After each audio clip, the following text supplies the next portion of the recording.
Hello and welcome to October 2020. This is Lynette Clement and I am reading in believe it is in the Empowering Moments section of the Love Exquisite Magazine, which you can access for free on LoveExquisite.com. The word of the month is compassion. So, again, these are edited free. So you may hear some background noise, so forgive me.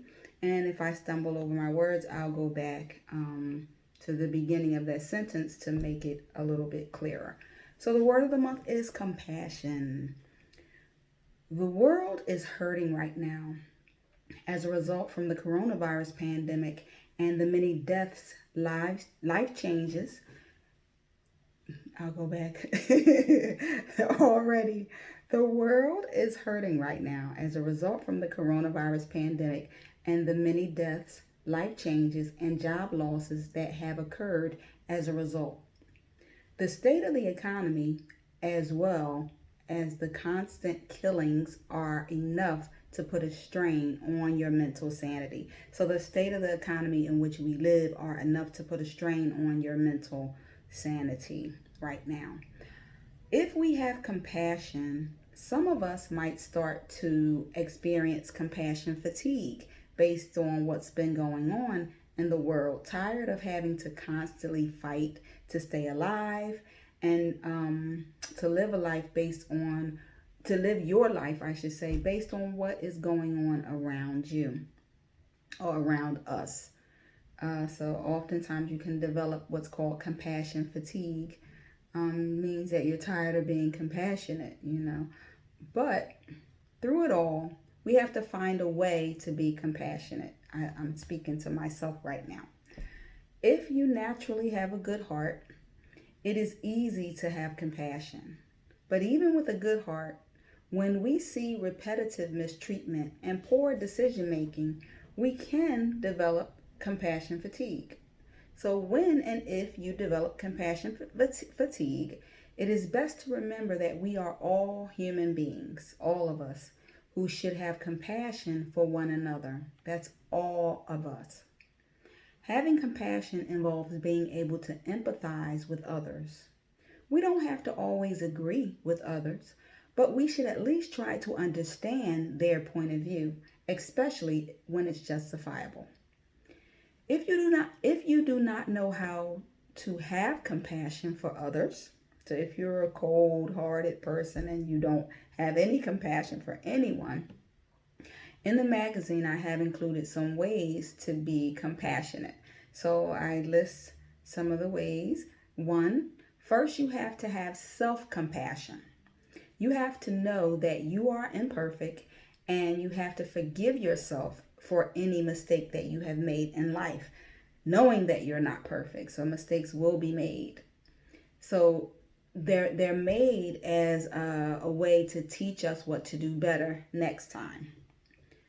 So two, heal from your own past or present traumas. So that's important. I say that a lot in a lot of these articles. Healing is extremely important. So if you are broken, it's hard to have compassion for someone else until you heal yourself first. So oftentimes when we don't heal ourselves, it's hard to develop compassion for others, which is what I just said. Learn to listen for understanding and not to judge, defend, or react. So, oftentimes, when you are listening to someone, when you don't have compassion, you often judge them, or you're quick to be defensive against what they're saying, or you're reactive versus responding. So when you have compassion, you take the time to actually listen for understanding. That's a part of being a good communicator as well. Put yourself in the other person's shoes and try to understand things from their perspective and empathize with them, even if you don't always agree. Ask questions. This is an important one.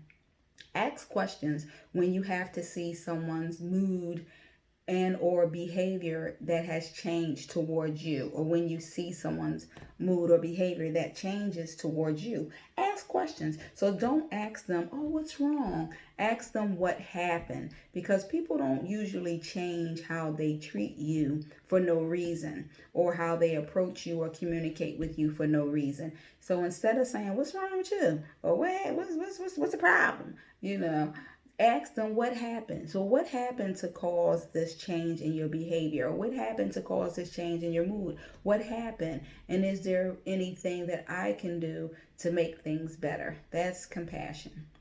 Get to know the person or people on a personal level, so that you don't make false assumptions of who you think they are. So if you see someone and you think, okay, you're good at reading a person, you've been around them enough to know, you never really know what goes on in a person's life. Even if they tell you some things, no one tells you everything. So you don't know the totality of what that person has experienced in life. So be a little bit more compassionate, knowing that you don't know all there is to know about that person. So we all go through different things in life.